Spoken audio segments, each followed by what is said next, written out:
Hello students, my name is Don, and today I'm going to teach you a lesson in classroom English.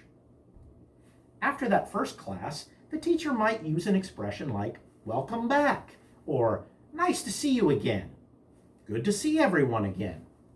Depending on what time of day your class is meeting, your teacher might say something like this. Good morning, if it's before 12 o'clock. Good afternoon, if it's after 12 o'clock. Or good evening, if the sun has gone down. In the classroom, it's also polite for the teacher to ask about how people are doing. So you might hear someone begin a sentence with how is or how are. For example, good morning, students, how is everybody? Or good afternoon, how are you doing today? It isn't necessary to answer this question, but it usually helps the mood of the class if some students answer fine or okay.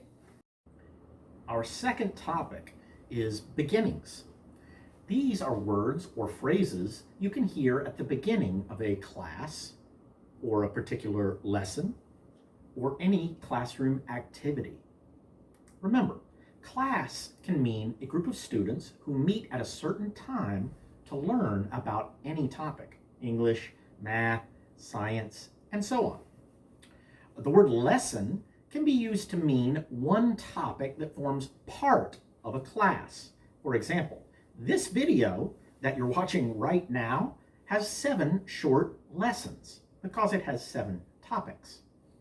Finally, an activity is something the teacher asks the students to do. This can include speaking, reading, writing, or listening. When a teacher begins a class, a lesson, or an activity, they will sometimes indicate this with the words begin or start. The teacher might also ask, is everybody ready? Or are you ready? When a teacher begins a lesson or an activity, you might also hear an ordinal number word. These are words like first, meaning number 1 in order. Second, meaning number 2 in order. Third, number 3. Fourth, number 4, and so on. When you reach the final item in a sequence, the teacher might use the word last instead of the ordinal number word. This means you are at the end of the series, and the lesson is probably almost finished. For example, let's start today's class. Are you ready? Our first lesson will be common phrases you might hear in an English classroom. Okay, now our third topic is giving instructions, or you might say giving directions. Some common activity verbs that teachers use are practice, do, and try.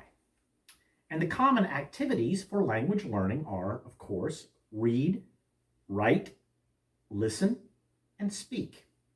So, a teacher might ask you to practice reading these sentences, or to try to listen carefully to the recording.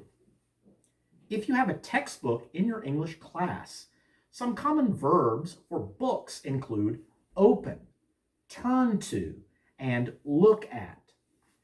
So, your teacher might ask you to open your book to page 5, or turn to page 10 and look at exercise A. Some common phrases for practicing English in a class are in a group, which means with one or more other people. With a partner, which means with another person, usually someone close to where you are. By yourself, or on your own, which means just you.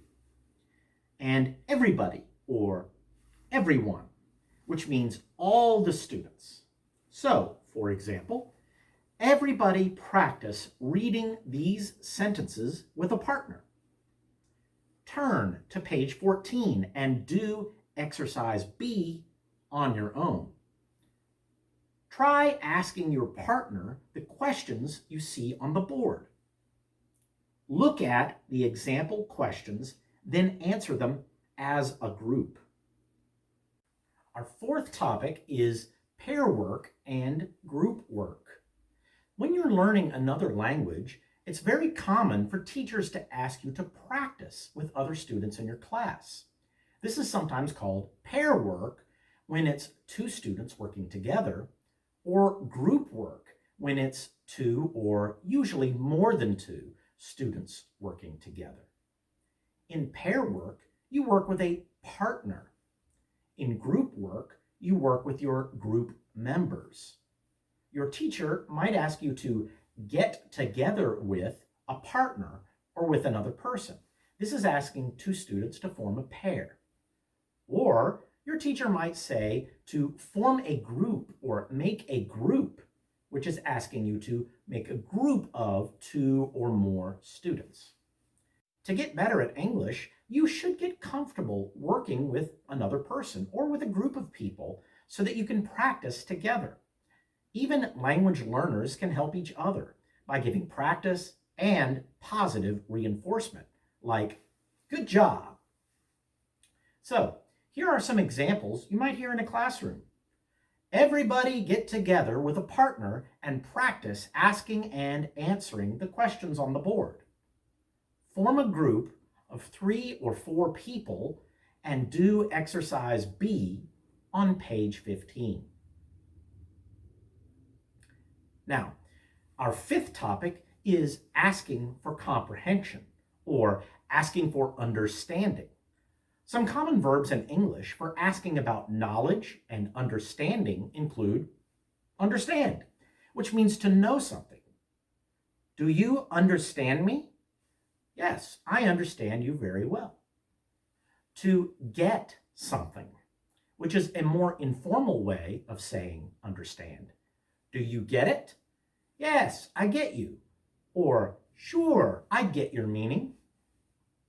Follow is another way of saying understand or know. Do you follow me? Yes, I understand. Or, sure, I follow. See is a very common verb, and it means not just to see with your eyes, but also it expresses knowledge or understanding, especially when you just learn something. So, English vocabulary isn't so hard. See? Oh, now I see. Remember, this is a verb for indicating that knowledge you learned before is still available. If you learn some English vocabulary, you have to remember it, which means that you can use it. So, for example, do you remember last week's lesson? Oh, yes, I do remember. Who remembers how to make the present progressive tense? Oh, I remember. Our 6th topic is giving feedback. This means you responding to the teacher, but it also means the teacher responding to you. In a classroom, it's usually polite to raise your hand when you have a question. It isn't always necessary, but it is always polite. It's good to ask questions of your teacher. Don't be afraid to do it. Just be respectful. Some phrases you might want to use when you ask questions include, what does something mean? For example, what does respectful mean? What does that word mean? Another one is, can you explain something? Can you explain how to make this verb tense? Can you explain this a little more? When your teacher gives you feedback, you might hear words or phrases like this. Good. Perfect. Nice job. Not bad. All of these are positive comments. They mean you did well. Words that indicate you may have made a mistake include try again, not quite, close, and almost.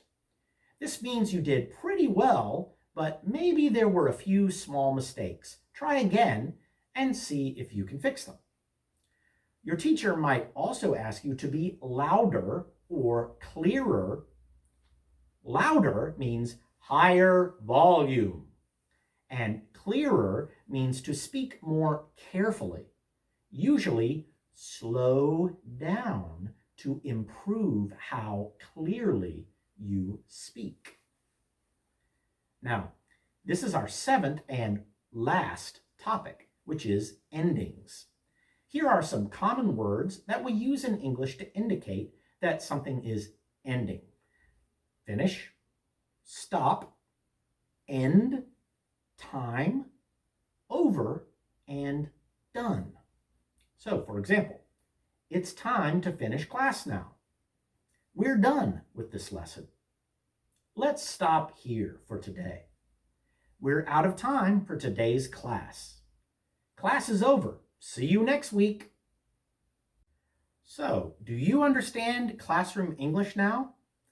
Take a look at some of our worksheets in the description below if you want more examples using the words and phrases that you saw or heard in today's lesson.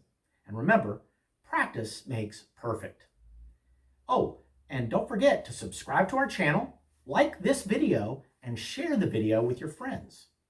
The lesson is over now. See you next time. Bye.